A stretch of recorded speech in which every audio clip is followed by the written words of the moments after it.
Origin 2. But will it be blue for New South Wales? Let's react to their Game 2 squad and see whether we can make a few changes to make it just that little bit better to secure a win in Melbourne.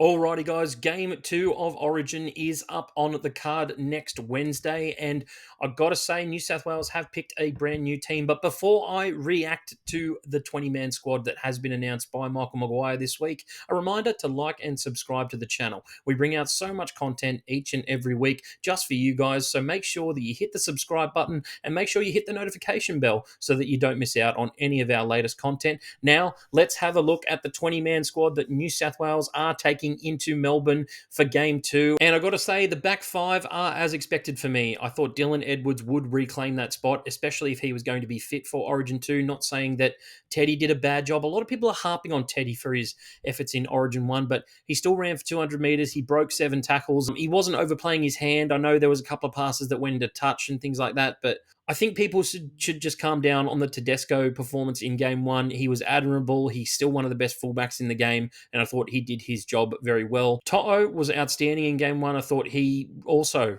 put in one of the best efforts I've ever seen from him. He was the only one chasing on that Cherry Evans intercept. Plus, he also made a try-saving tackle towards the end of that game, just before Ben Hunt ran through Gus Crichton and Tedesco. And I know I just spoke about Tedesco being in a positive light, but I'm glad that Dylan Edwards is into this team. And what he provides is that never say die attitude. And you can tell that when he plays for Penrith every week, he wants to win games no matter who he's playing for.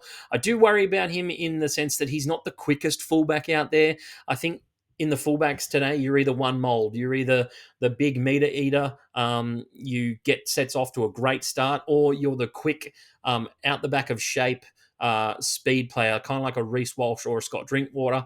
But I love Dylan Edwards' attitude. He's played in a lot of big games over the last 4 years and done exceptionally well, and he's extremely fit as well. I just worry about that quad injury. Hopefully it holds up for game 2 because he deserves this spot and deserves to make his debut. Crichton getting picked, was never in contention of not getting picked as well. Was also great defensively in game 1. Just need to see a bit more of the attacking prowess from him, and I've seen it for the Dogs on the weekend. I just want to see him back it up in Origin.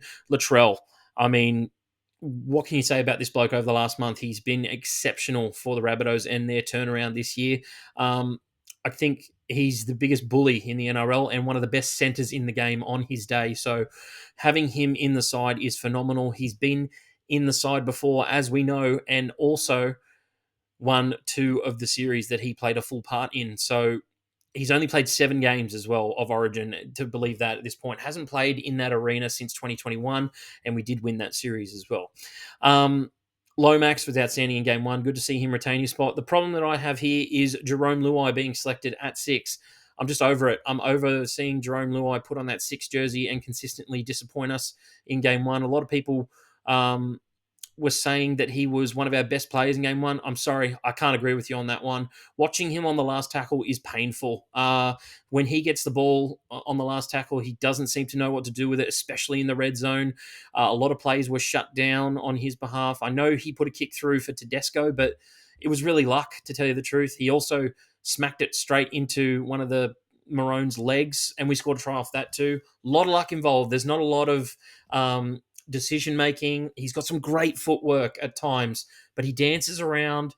He doesn't look like he knows what he's doing, and I'm not exactly sure with Moses it was the best fit, because in game 1 he was actually sharing the kicking duties with Nicho Hynes, and neither of them were excelling in that department. The thing with Moses now is he can more concentrate on that running game. Hopefully it comes together in this one, but I probably wouldn't have picked him at 6 in this regard. He also misses a lot of tackles, and that has been something key.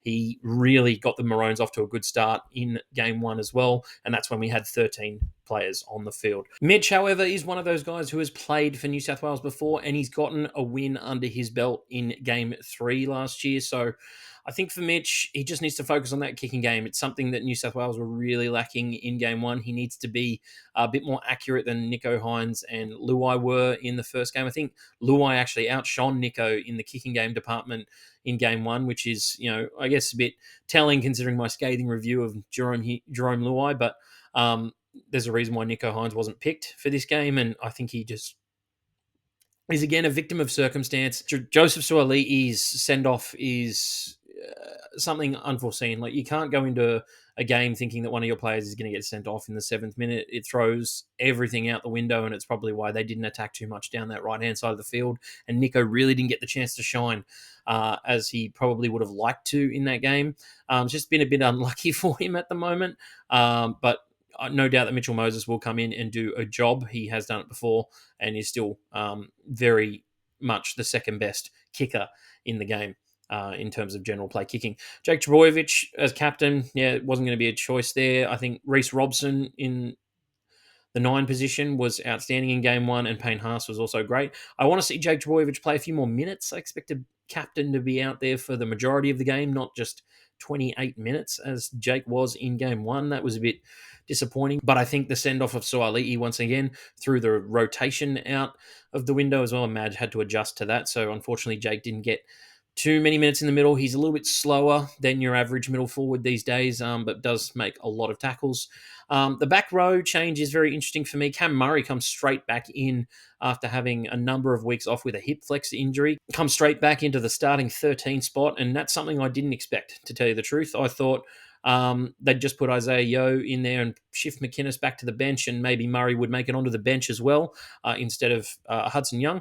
But Murray has come back in at that 13 spot, and he's one of the best players at that position in the game. And he hasn't been a huge part of the Rabbitohs' resurgence this year, but did play a solid amount of minutes on the weekend. And if he's fit, you got to pick him. Cam Murray's an outstanding player. Liam Martin and Crichton, I thought, played their hearts out. Yes, they missed a fair few tackles in game one, but both of them are 80-minute forwards and deserve to be picked once again. The bench is the interesting spot. Now, Burton has been dropped from the side in this game, and to me, that doesn't make sense. I think Matt covers such an array of outside back positions, and Connor Watson, while he has been in phenomenal form this year, and I'm really happy for him to debut for New South Wales and get that shot that no doubt he's been working his entire career to do so.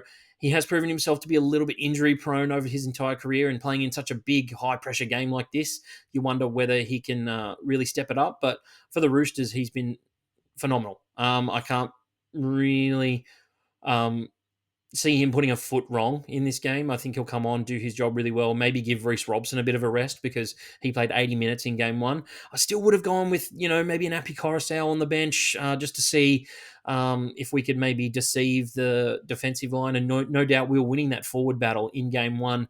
I think that the Queensland forwards were a little bit lackluster through the middle, and we were really dominating that purple patch of the field. It was the outside backs for Queensland that really hurt us in game one. Isaiah Yeo on the bench, awesome again in game one. I think he had a couple of mistakes and maybe tries to play a little bit like a 5'8" at times, and it's not really helping out the team too much. But if he can cut that out and just focus on his job and running hard, making his tackles down the middle, providing that leg speed, then I think we'll be better off for it. And Olakau'atu and Lenu also get selected on the bench. Lenu, my God, was he very much close to our best player in game one. Came off the bench and did his job to a T and even excelled on what I thought he was capable of. I've seen him run hard at club level, but I just thought that sometimes those guys really don't continue that form running into Origin, and they're just a bit of a flash in the pan kind of player. But man, he proved that to me last game that he is a out and out Origin player and thoroughly disrupted the defense of Queensland. They were struggling to take him down at points. He was providing a lot of go forward on the advantage line as well, and that's something you need. I thought Olakau'atu, while he only had 23 minutes in game one, was impressive in both of his stints. He just made a couple of errors that I think, being a rookie in your first Origin game, is maybe expected, and I'm glad to see he got another shot. The person that has been omitted from this team is Hudson Young, and no doubt Hudson is a great player, but I just didn't think he was needed in the first place in Origin 1. Mitch Barnett maintains his spot in the 20-man squad. Luke Keary maintains his spot as well, and then Cam McInnes is also in the squad. I just think those players are good cover for each position. Mitch Barnett's been playing some good front row. Probably not the guy I would have gone with in terms of the 18th man spot. just in case someone gets injured. I mean, you're really hoping it's going to be a forward if there is any active foul play or a number of head injuries. So you're hoping that a few forwards go down if that's going to be the case. But maybe Cam McInnes was probably the guy I would have gone with.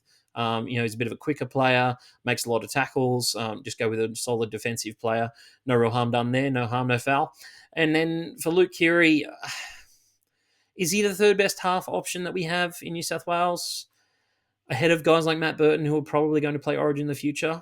I don't think so. It's not what I would have done. Okay, guys, just before I take you through the team that I would have picked for Game 2, a word from our brand new sponsor here on The Casual Athlete. What's going on, guys? Bergs and Longy here from The Casual Athlete, and today we're coming to you from our brand new sponsor. That's right, we've got Swing City in Bella Vista on board, and I've got to say, after 2 hours on the range, I love this place. Brand new facilities, tons of games, heaps of food and drinks, and they've got a State of Origin offer on too. You going to be here next Wednesday, mate? 100%. Let's get into it. So will I. Let's go. Swing City is the Hills District's newest destination for fun and excitement. Have a hit down on the awesome golf range that provides simulations to really test out those golfing skills. If golf really isn't your speed, then head over to the amusement shed for some awesome arcade games. Or hit the outdoor mini golf course to really hone in that short game. Take a seat and enjoy some food and drink in the heated outdoor courtyard where you can watch anything you want on the outdoor screens. Book a group bay now for your next friends, family or corporate event, and with July school holidays on the horizon, Swing City is surely the place to be. But let's have a look at the team that I would have picked, guys. And I got to say, there is a couple of changes I would have made. The back five is as is. I would not have changed the back five. Matt Burton is the guy I would have put in at 5'8". And I got to say that I just wanted that for the pure pairing of Luai and Moses. I don't think it's going to work. Whereas I think Matt Burton, bigger body, long kicking game, huge bombs. There's another added thing that you can add there. He's hard to put down when he runs the ball as well, and he's got a bit of speed about him too. So I just think that it would have worked really well with a Moses who plays with a running 5'8" a lot of the time. I know Luai is a bit of a running 5'8", but he can tend to get a little bit too big for his britches sometimes. But I would have gone with Matt Burton and Mitchell Moses as the halves pairing there. I would have made a couple of changes. I would have started Isaiah Yeo just with Murray coming back from injury. I would have shifted him to the bench. I think Yeo is a starter each and every week, probably the starting lock for Australia at this point in time. So you got to put him in that starting position. But obviously, Matt has disagreed with me there, and that's all right. Both of those players made my team. I would have gone with Abby Coruscant on the bench instead of Connor Watson. I know Connor Watson's been playing some great football at the moment. I would have gone with Connor Watson as 18th man. He is transitioning into the forwards at this point in his career. He's been playing a lot of lock, a lot of hooker this year, actually, which is great. He gets in there, makes his tackles. He's a bit quick as well, which I love out of dummy half.